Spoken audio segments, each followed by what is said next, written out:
माता की, हमारे लोकतंत्र सेनानियों की, लोकतंत्र सेनानियों की। आज के इस लोकतंत्र सेनानी सम्मान समारोह के इस कार्यक्रम में मंच पर विराजमान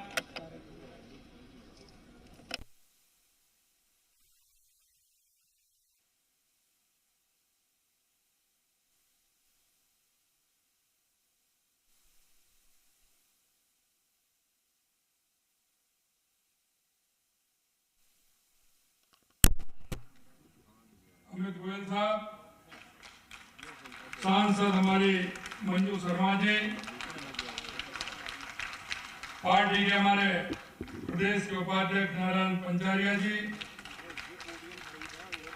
विधायक हवामेल बाल मुकुंदाचार्य जी, विधायक सिविल लाइन श्री गोपाल शर्मा जी, प्रदेश के मंत्री भाई भूपेंद्र सैनी जी, प्रदेश के उपाध्यक्ष नारसिंह दुर्गा जी, पूर्व सांसद रामचरण बोरा जी, पूर्व विधायक मोहनलाल गुप्ता जी, पूर्व जिलाध्यक्ष शैलेंद्र भार्गव जी, आदर्श नगर के प्रत्याशी रवि नैयर जी, महापौर जयपुर ग्रेटर श्रीमती सौम्या गुर्जर जी, महापौर जयपुर हेरिटेज श्रीमती कुसुम यादव जी, पूर्व जिलाध्यक्ष संजय जैन जी, मंच पर विराजमान सभी नेतागण और मेरे सामने बैठे सभी मेरे लोकतंत्र सेनानियों और पार्टी के सभी भाई और बहनों, सबसे पहले तो मैं आप सभी का वंदन करता हूं, अभिनंदन करता हूं।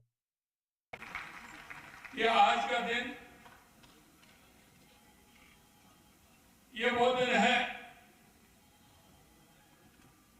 जब देश के अंदर पहली बार देश की जनता को ये काला दिन देखने को मिला था, क्योंकि कांग्रेस ने हमेशा तुष्टीकरण, जातिवाद, परिवारवाद और भ्रष्टाचार की राजनीति की है। ये आज से नहीं है, क्योंकि इनकी जो लोलुपता है पद,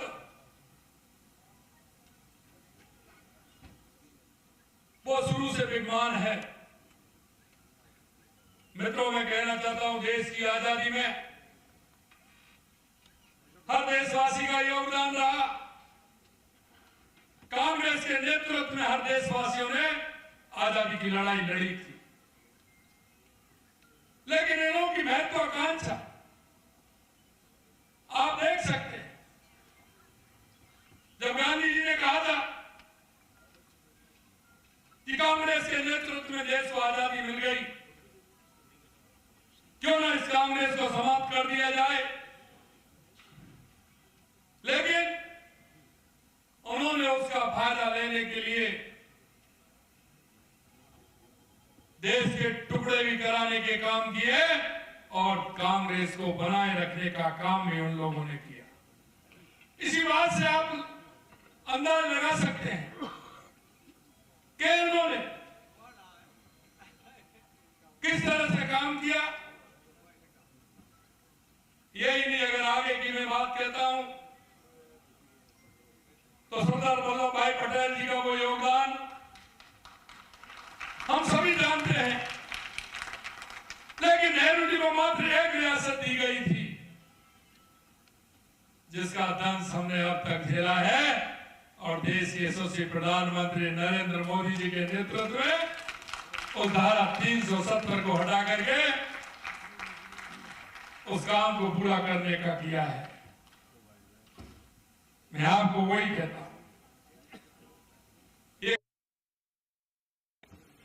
देश में एक तरफ सत्ता जाती थी। 12 जून 1975 को जब हाई कोर्ट इलाहाबाद का फैसला आया,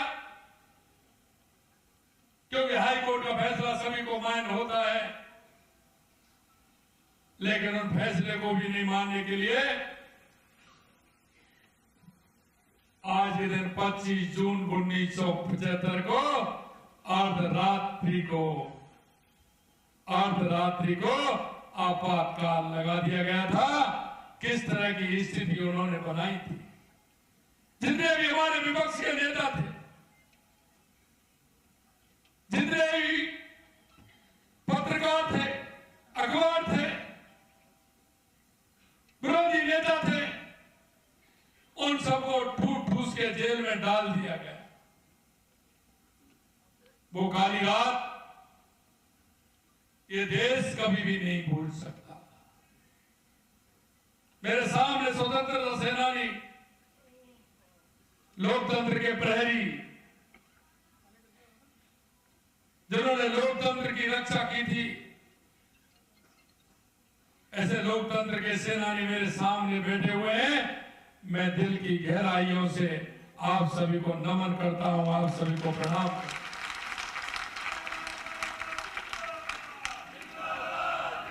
क्योंकि हमारी उम्र भी छोटी थी, लेकिन हम जब देखते थे, हम जब परिवार को, गांव को, ऐसे लोगों को देखते थे तो सुनते थे कि आखिरकार ये उजाला कब होने वाला है। मुझे दत्तोपंत ठेंगड़ी जी का वो वाक्य याद है, क्या ये अंधकार मिटाने के लिए जीवन की मशाल जलानी पड़ेगी, जीवन की मशाल जलानी पड़ेगी। उन्होंने किस तरह से अपने जीवन को तपा। मैं कह सकता हूं कि उस समय घर परिवार कहीं ऐसा ही नहीं लगता था कि हम खाली कोठरियों में से कभी बाहर भी आएंगे। लेकिन उनका जो जज्बा था, उनका जो हौसला था, वो जीवन को कहते थे कि चाहे कुछ भी हो जाए, हमारा जीवन समाप्त हो जाए, लेकिन लोकतंत्र की हत्या नहीं होने देंगे। नहीं। मेरे भाइयों बहनों, आज का दिन ये वो दिन है जो आने वाली पीढ़ी को भी हमें इंगित कराना है। आज मेरे को किताब दी है, निश्चित रूप से मैंने कई ऐसी किताबें जो आपने लिखी हैं, जब मैं उनको पढ़ता हूं तो निश्चित रूप से दिल में सिवाय आंसुओं के, मन में आंसुओं के, आंखों में जो वो झलक पैदा होती है, उसको बयां नहीं कर सकते थे। उन्होंने अपने जीवन को किस तरह से जिया। परिवार एक मेरे को सुना रहे थे, जब ये आपातकाल चल रहा था, 1-2 दिन 3 दिन ही हुए थे, वो अपना काम करके आए, घर पर पहुंचे शाम को, उनकी इच्छा हुई खाना खाना है, तो मेरे को एक लोकतंत्र सेनानी हमारे सुना रहे थे। पहले कोई दोना वगैरह ये तो थे नहीं। उन्होंने कहा कि क्या सब्जी बनी है, श्रीमती ने कहा होगा। उन्होंने कहा पास के हलवाई की दुकान से मैं दही लेकर के आता, और घर से वो कटोरी लेकर के दही लेने के लिए निकले थे। लेकिन वो लोग तैयार बैठे थे। मां कोई 1-2 लोगों को और वो निगरानी में थे, उनको पकड़ा। उन्होंने कहा कि आप कहां जाते हैं, आप भी हमारे साथ चलिए, और उनको भी साथ ले गए और जेल की कोठरी में डाल दिया। अब उस व्यक्ति को जो दही लेने दुकान पर गए, उनका क्या दोष था। लेकिन मैं आपको कहना चाहता हूं, वो 18 महीने 19 महीने जेल में रहे, उसके बाद उस हलवाई के पास गए और उस कटोरी को लेकर के आए। कितनी कितनी यात्राएं उन्होंने झेली, कितना कितना उनका संघर्ष था, हम आप महसूस नहीं कर सकते।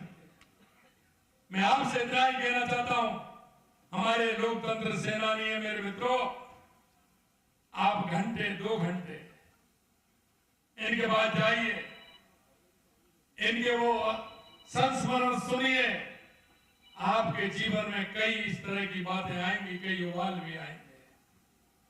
क्योंकि इस देश की आजादी में हर भारतीय का योगदान, हमारे उन महापुरुषों का योगदान, हमारे उन बलिदानियों का योगदान सिर्फ इसलिए नहीं था कि एक परिवार कुर्सी पर बैठा रहे।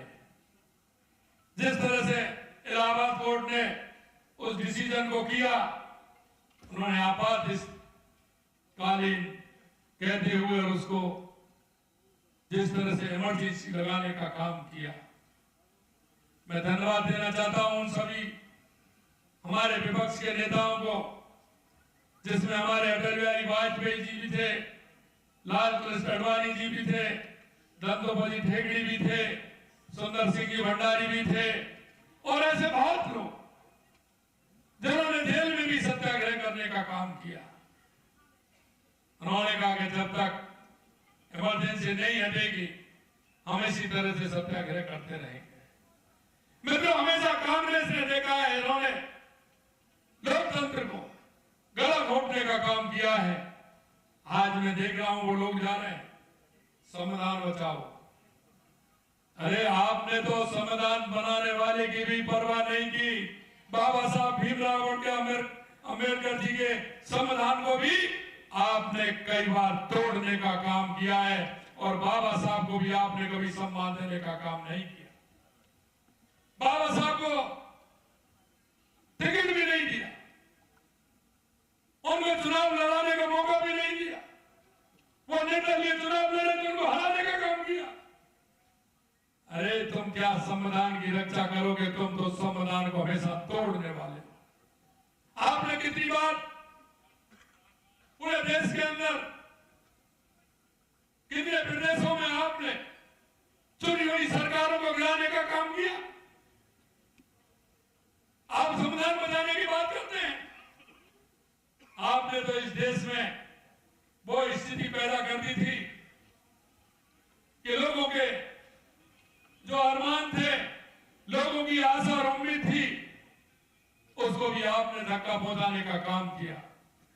इसलिए मेरे भाई और बहनों में कहना चाहता हूं कि 25 जून 1975 की तारीख, जिसे भारतीय इतिहास में संविधान हत्या के दिवस के रूप में दर्ज किया गया है, यह आने वाली पीढ़ी को भी हमें बताना है और यह भी बताना है कि तत्कालीन इंदिरा गांधी सरकार ने देश में आपातकाल की घोषणा की और भारत के लोकतांत्रिक मूल्यों को कुचलने का घृणित कार्य भी किया। आज आपातकाल के पूरे 50 वर्ष हुए हैं। आज आप देख सकते हैं, हमारे कह रहे थे जिलाध्यक्ष जी कि जब आपकी उम्र 20 साल 18 साल, निश्चित रूप से 18, 20, 25, 30 की उम्र होगी। नाथू सिंह जी तो और कम के होंगे, लेकिन उन्होंने उस दंश को देखा है, झेला है।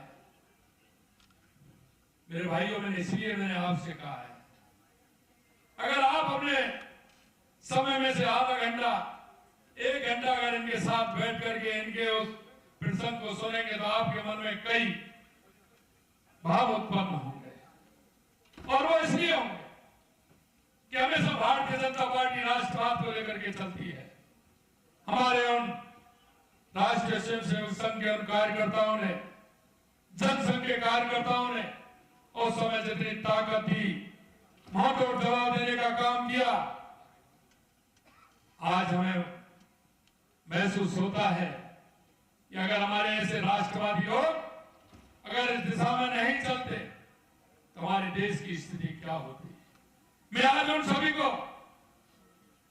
बहुत बहुत प्रणाम करता हूं, उनके चरणों में नतमस्तक करता हूं कि उन्होंने जिस तरह का उस समय आपातकाल की स्थिति में लोहा लिया था और उन्होंने एक देश को एक नई दिशा देने का काम किया, एक नई रोशनी देने का काम किया।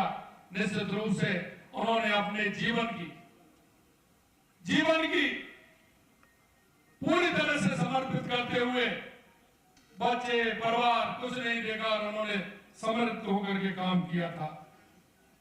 हमारा ये लोकतंत्र ऐसे हमारे लोकतंत्र के प्रहरियों से मजबूत है और आज मैं यही कहना चाहता हूं कि इस लोकतंत्र को मजबूत करने के लिए हम सबका कर्तव्य बनता है, क्योंकि हम इस देश के प्रदेश के नागरिक होने के नाते हम सबका दायित्व है कि हर तरह से हमारे लोकतंत्र को मजबूती का काम हम करेंगे।